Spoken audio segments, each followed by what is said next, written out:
Ju njohim me edicionin informativ të lajmeve. Kjo është Radio 7.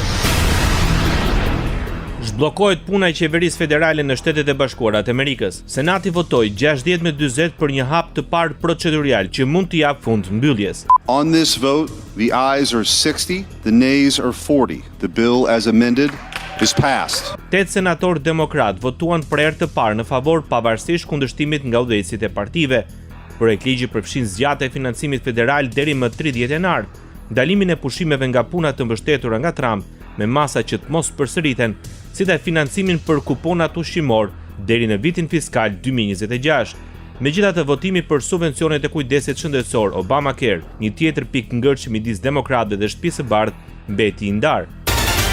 Presidenti Donald Trump kërkoi që kontrollorët e trafikut ajror të kthehen në punë, ndërsa anullimet e fluturimeve të urdhëruara nga qeveria dhe mungesat e stafit të trafikut ajror vazhdojnë të shkaktojnë kaos në SBA.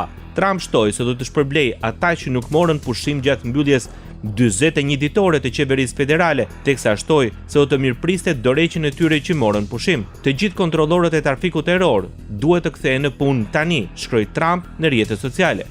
Kompanitë ajrore anulluan më shumë se 1660 fluturime në Shtetet e Bashkuara të Amerikës ditën e ëndër, ndërkohë që shifra pritet të përkeqësohet pasi Administrata Federale e Aviacionit urdhëroi shkurtimet e fluturimeve të rriten me 10% ditën e premte. Radio 7, zëri pozitiv i qytetit.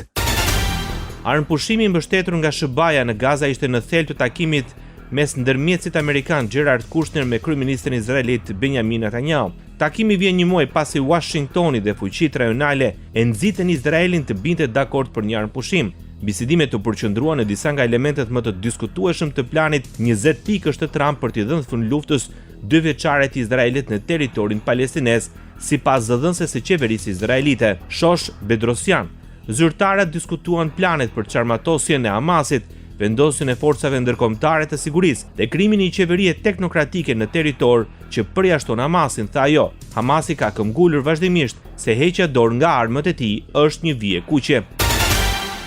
Izraeli është i vendosur të zbatojë marrëveshjet e armëpushimit në Gaza dhe Liban me grusht të hekur. Kështu deklaroi kryeministri izraelit Benjamin Netanyahu në seancën plenare të parlamentit izraelit Knesset, duke shtuar se kjo do të zbatohet vetëm për sa kohë ekzistojnë këto marrëveshje, ndërkohë që parlamenti miratoi projektligjin për dënimin me vdekje për terroristët që vrasin qytetarët izraelit. Ky është votimi i parë nga 3 të nevojshme për miratimin përfundimtar të legjislacionit. Jemi në rrugën e duhur për të bërë histori, e premtuan dhe kemi mbajtur, tha ministri ekstremit të djathtë Itaman Ben Gvir në rrjetet sociale.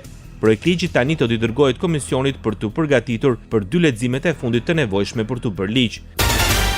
Ministri i jashtëm rus Sergej Lavrov akuzoi Brukselin dhe Londrën se po përpiqen të bindin Washingtonin të braktisë përpjekje diplomatike për zgjidhjen e krizës me Rusinë. Pra sa dim, Brukseli dhe Londra po përpiqen ta bindin Washingtonin që të heqë dorë nga rruga politike dhe të bëhet pjesë e partisë së luftës, deklaroi Lavrov në intervistë për agjencinë ruse RIA Novosti.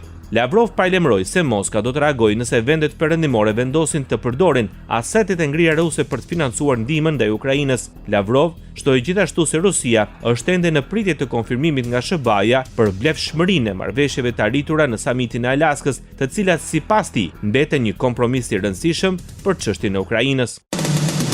Ndoqët lajmet shkurt në Radio 7, zëri pozitiv i qytetit.